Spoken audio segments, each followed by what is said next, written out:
โอเคสบายดีเนาะคือเรามาทำความเข้าใจในการนำใส่เว็บไซต์เนาะของธุรกิจ Build Success ออนไลน์เนาะคือนี่เป็นเหมาะสำหรับคนที่มาเป็นพาร์ทเนอร์ใหม่ๆเนาะที่ยังบ่ทันรู้วิธีการนำใส่เนาะคือจำเป็นต้องได้รู้เนาะผู้ใดที่เข้ามาเนาะนี่เป็นคลิปแรกเนาะที่จะเฮ็ดเกี่ยวกับวิธีการสมัครสมาชิกใหม่หรือพาร์ทเนอร์คนใหม่เนาะ จังซั่นแหละก่อนจะมาสมัครคือให้ทุกคนต้องเกี่ยมหรือมีอ่าเว็บไซต์ของตนเองเป็นที่เรียบร้อยแล้วจึงค่อยสมัครได้เนาะฉะนั้นแล้วขั้นตอนทำอิฐเลยให้ทุกคนเข้าไปที่เว็บไซต์ของตัวเองเนาะผู้ใดที่ยังบ่เพิ่มเข้าไปหน้าจอหลักมือถือเนี่ยนี่ขอรีบไปเพิ่มเนาะยิ่งสบายในการเฮ็ดเวียกเนาะคือเรามาเข้าไปเลยเนาะที่เว็บไซต์ของเรารอท่านิดหนึ่งเนาะ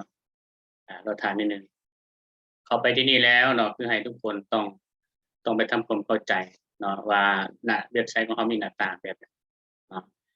ก่อนอื่นคืออยากอธิบายเนาะอันนี้เป็นหน้าต่างเนาะคือเป็นหน้าหลักของของระบบของเราเนาะมันจะมีหน้าหลักแล้วก็มีปุ่มแจ้งเตือนเนาะแล้วก็มีปุ่มเปลี่ยนภาษาเนาะคือแบบนี้อา แล้วบัดนี้มีข้อมูลส่วนตัว แต่ในที่นี้คืออาจจะมาลงลึกวิธีการสมัครสมาชิกใหม่หรือพาร์ตเนอร์คนใหม่เนาะให้ทุกคนเนาะเตรียมเข้าไปที่หน้าหลักตัวบนมีสีขีดนี่เนาะเข้าทุกคนเข้าไปเลยนะหลังจากนั้นแล้วให้ทุกคนไปเลือกสมาชิกเนาะเพราะว่าเราสมัครสมาชิกเด้อาอยู่ในนี้เนาะคืออยากอธิบายให้ทุกคนฟังก่อนว่าอยู่ในนี้มันจะมีเพิ่มสมาชิกใหม่หรือสมาชิกแนะนำ หรือฝั่งองค์กรเราสามารถไปเพิ่มที่ฝั่งองค์กรก็ได้หรือสมัครสมาชิกที่ฝั่งองค์กรก็ได้แต่ในที่นี้แอดจะขอแนะนำเพิ่มสมาชิกใหม่เนาะเข้าที่สมาชิกใหม่อาโอเคในที่นี้คือเราจะป้อนข้อมูลของผู้สมัครเลยเนาะคือตัวอย่างเขาชื่อแบบใดเนาะตัวอย่างว่าเขาชื่อแอดแก้วเนาะแอดแก้วเนาะตัวอย่างเนาะแอดแก้วแบบนี้ชื่อแบบนี้เนาะเขาเป็นเพศใดเพศชายเนาะ อ่าเฮ็ดสายแล้วเบอร์โทรแนวใด020 939 11 873ตัวอย่างแบบนี้เบอร์โทรแล้วเราต้องกำหนดรหัสผ่านให้เขาเจ้าอีกหรือเราจะถามเขาเจ้าก่อนว่าเจ้ามักรหัสแบบใดตัวอย่างว่าเรามัก123ก็คลิกใส่ตามที่เราต้องการเนาะแบบนี้แล้วบัตรประจำตัวแบบใดจะเอาบัตรประจำตัวหรือสมุดครัวก็ได้ตามที่เราเรามีหรือเงื่อนไขที่เรามีเนาะตัวอย่างสมุดครัว151ตัวอย่างเนาะ หนึ่งอ่า151ตัวอย่างแบบนี้เนาะคลิกเข้าไปเนาะอาชีพเขาเป็นแนวใดเขาจะเอาตามความเป็นจริงเลยเนาะพนักงานเนาะตัวอย่างพนักงานอาอาชีพพนักงานวันเดือนปีเกิดเนาะคือตัวนี้สำคัญหลายทุกคนเนาะวันเดือนปีเกิดคือให้ทุกคนคลิกใส่ปีก่อนเนาะแล้วไปเลือกปีเกิดเขาตัวอย่างว่าปี2003เดือน1วันที่1แล้วก็โอเคเนาะแบบนี้ แล้วไปเลือกแขวงเลือกประเทศก่อนเนาะประเทศนี้เราสามารถเฮ็ดไปทั่วโลกเนาะเพราะว่ากล่าวสู่สากลได้ในระบบเราตัวอย่างเราเป็นประเทศลาวเราเลือกลาวเนาะแขวงใดแขวงเวียงจันทน์ตัวอย่างเนาะเมืองใดไสธานีตัวอย่างเนาะอันนี้เป็นตัวอย่างเนาะบ้านใดตัวอย่างตาลมีไสบ้านตาลมีไสตาลมีไสแบบนี้หลังจากนั้นแล้วให้ทุกคนกวดเนาะให้กวดเบิ่งว่าข้อมูลที่ป้อนให้เขาเจ้านี่ถูกแล้วหรือยัง รหัสผ่านเขาเจ้าเป็นแนวใดให้ชื่อคักว่าตอนแต่ถัดไปเนาะหลังจากนั้นแล้วให้ทุกคนไปเลือกตำแหน่งเนาะให้ที่เขาเจ้าเลือกผู้ที่มาเป็นพาร์ตเนอร์ของเราเขาอยู่ในตำแหน่งใดให้ไปเลือกเขาเนาะตัวอย่างว่าเขาอยู่ใน Package Silver แบบนี้นะแล้วต้องใช้ PV อยู่2,700 PV จะสามารถเป็นอยู่ใน Package Silver ได้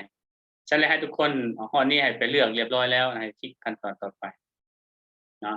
ตอนนี้ให้ไปเลือกสินค้าตามที่เขาเจ้าต้องการว่าเขาเจ้าต้องการสินค้าชนิดใดเลือกให้มันครบ2,700 PV ตัวอย่างว่าเอาดาอิคาเนาะเลือกไปเลยเนาะตัวอย่างเอากาแฟตัวอย่างเอามันครบเลยเนาะตัวอย่างเราจะเลือกเอาสินค้าตัวใดตามที่เราต้องการเนาะเลือกเอาสินค้าตัวใดจะเอาสบู่บ่เอาน้ำมันนวดตัวอย่างเนาะตัวอย่างเอาหยังอีกตัวอย่างเอาเซรั่มสามารถเลือกในสินค้ามักหลายๆตัวอยู่นี้ก็สามารถเข้าไปเลือกได้นะสามารถเลือกได้เลยเนาะมันมีหลายตัวเนาะสินค้าเนาะ ตอนนี้เฮาเลือกครบแล้วมันจะเตือนปุ่มสีเขียวอยู่ปุ่มถัดไปแล้วเฮาคลิกถัดไปเนาะหลังจากนั้นแหละตอนนี้เป็นสำคัญให้ทุกคนไปพยายามกวดเบิ่งเนาะว่าชื่อเขาถูกบ่นามสกุลถูกบ่เบอร์โทรเด้รหัสผ่านเขาแบบใดให้ไปจื้ออยู่ในนี้ให้สำคัญหลังจากนั้นแหละให้ทุกคนเนาะให้ทุกคนไปคลิกถัดไปเลยเนาะคลิกถัดไป เลือกบ่รับสินค้าเนาะที่เราเฮารับสินค้าที่บริษัทบ่เฮาก็คลิกที่บริษัทถ้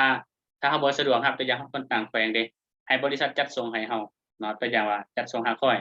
คลิกใส่อันนี้มีสำหรับคนต่างแขวงนะเนาะตัวอย่างว่ารับบริษัทเฮารับสินค้าทางใดเนาะเฮาสิรับทางรุ่งอรุณบ่เขียนว่ารุ่งอรุณมีไสก็ได้เนาะมีไสเนาะคือคนส่งมีไสแต่คนส่งให้เนาะจุดรับปลายทางคือไสอัตตปือบอกเลยเนาะอัตตปือตัวอย่างว่าอัตตปือเนาะแบบนี้อัตตปือนี่คือบอกอีกได้ว่าอยู่เมืองใดบ้านเมืองใดให้ไปบอกรายละเอียดเนาะทุกคนเนาะไปบอกแล้วเบอร์โทรผู้รับแม่นแนวใดเนาะตัวอย่างเบอร์โทรเนาะข้าพเจ้าเองตัวอย่างว่า020เนาะ939-11873แบบนี้ข้าพเจ้าเนาะหลังจากนั้นแล้วก็คลิกถัดไปเนาะในเมื่อเฮาฮอดขั้นตอนนี้แล้วเฮาคลิกถัดไปแสดงว่าเรียบร้อยคือเฮาสามารถสมัครให้สมาชิกกับพาร์ตเนอร์ของเฮาเป็นที่เรียบร้อยเลยง่ายๆเนาะสำหรับการใช้แอปและต่อไปแอดจะมาแนะนำวิธีการถอนเงินเนาะในจากระบบนี้ว่าเฮาจะควรถอนแบบใดในระบบนี้เนาะโอเคขอบใจ